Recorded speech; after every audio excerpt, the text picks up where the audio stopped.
دیوبند کے ایک بہت بڑے مولانا ہیں مفتی تقی عثمانی صاحب، جن کو ہم سب جانتے ہیں۔ انہوں نے اسرائیلی پروڈکٹس کو بائیکاٹ کرنے پہ ان کی کیا رائے ہے، انہوں نے کیا کہا ہے، آپ وہ اس ویڈیو کے اندر دیکھیے گا کہ اس کے پروڈکٹس کو بائیکاٹ کرنے سے اس کو کچھ نقصان یا ہمارا کچھ فائدہ ہے، وہ اس ویڈیو کے اندر انہوں نے بتایا۔ آپ اس ویڈیو کو پورا دیکھیے گا۔ چلیے اس ویڈیو کو شروع کرتے ہیں۔ ایک تحریک چل رہی ہے، وہ اسرائیل اور امریکہ کی مصنوعات کا بائیکاٹ کرنے کی۔ یہ بھی کچھ غیرت مند مسلمان ایسی تحریک چلا رہے ہیں اور سنا ہے کہ اس کا کچھ اثر بھی ہو رہا ہے۔ اس میں ایک بات مجھ سے بار بار پوچھی جاتی ہے، وہ یہ ہے کہ یہاں پر جو فرینچائز ہیں، جیسے میک ڈونلڈ ہے یا کے ایف سی ہے یا اس قسم کے جو کمپنیاں ہیں جن کی غذائیں وغیرہ بکتی ہیں، اس کے جو مالک ہیں وہ مسلمان ہیں، پاکستانی ہیں۔ البتہ چونکہ فرنچائز کا انہوں نے معاہدہ کر رکھا ہے، لہذا 5% یا 10% آمدنی کا حصہ وہ ان کمپنیوں کو جاتا ہے۔ تو اگر ان کا بائیکاٹ کیا جائے گا تو خود ان مسلمانوں کو نقصان پہنچے گا جو کہ فرنچائز لیے بیٹھے ہیں۔ تو میں اس کے جواب میں ایک بات عرض کرتا ہوں، وہ یہ کہ یہ مسئلہ فتوے کا نہیں ہے، یہ ایمانی غیرت کا مسئلہ ہے، غیرت ایمانی کا مسئلہ ہے۔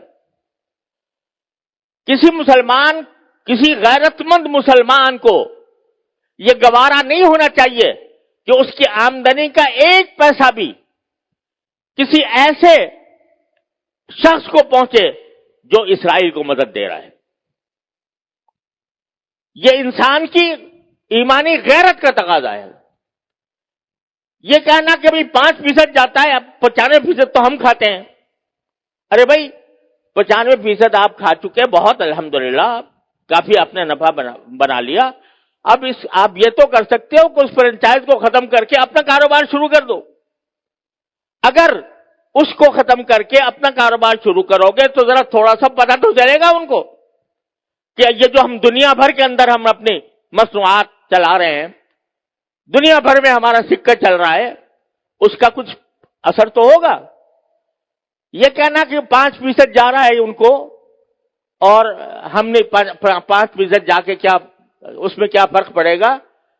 آپ ذرا یہ سوچو کہ اگر کوئی میری آمدنی کا 50% نہیں 1% کسی ایسے شخص کو پہنچ رہا ہو جو میرے باپ کے قتل کی سازش کر رہا ہے، گوارا کرو گے کہ میری آمدنی کا 1% ایسے شخص کو دیا جا رہا ہے جو میرے باپ کے قتل کی سازش کر رہا ہے یا میرے قتل کی سازش کر رہا ہے؟ تو اب یہاں اس کو 1% اور 2% اور 5% سے ناپو گے۔ لوگ فتوے کی بات کرتے ہیں، یہ فتوے کا مسئلہ نہیں ہے، یہ ایک غیرت ایمانی کا مسئلہ ہے۔ اور اس غیرت ایمانی کے تحت یہ میں سمجھتا ہوں کہ کسی غیرت مند مسلمان کو اس کا اقدام نہیں کرنا چاہیے۔ لہذا یہ بھی اس کوشش کا ایک حصہ ہے۔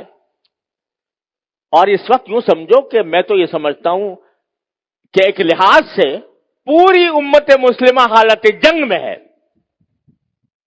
پوری امت مسلمہ حالت جنگ میں ہے، کیونکہ یہ حملہ صرف فلسطینیوں پر نہیں ہو رہا، معال کار اس کا اثر پورے عالم اسلام پر پڑنے والا ہے۔ لہذا حالت جنگ میں ہے۔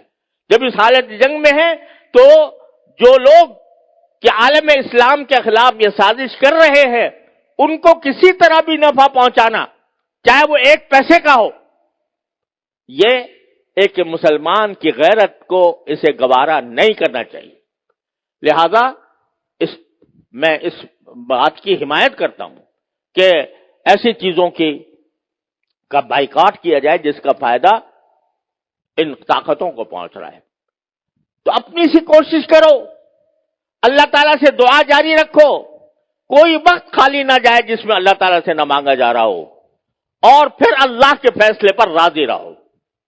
پھر جو اللہ کا فیصلہ ہے وہی برحق ہے، وہ ہماری خواہش کے مطابق ہو تو برحق ہے، ہماری خواہش کے خلاف ہو تو برحق ہے. تو بس یہ ہے پریشانی کا علاج. اللہ تبارک و تعالیٰ اپنے فضل و کرم سے ہم سب کو اس پر عمل کی توفیق عطا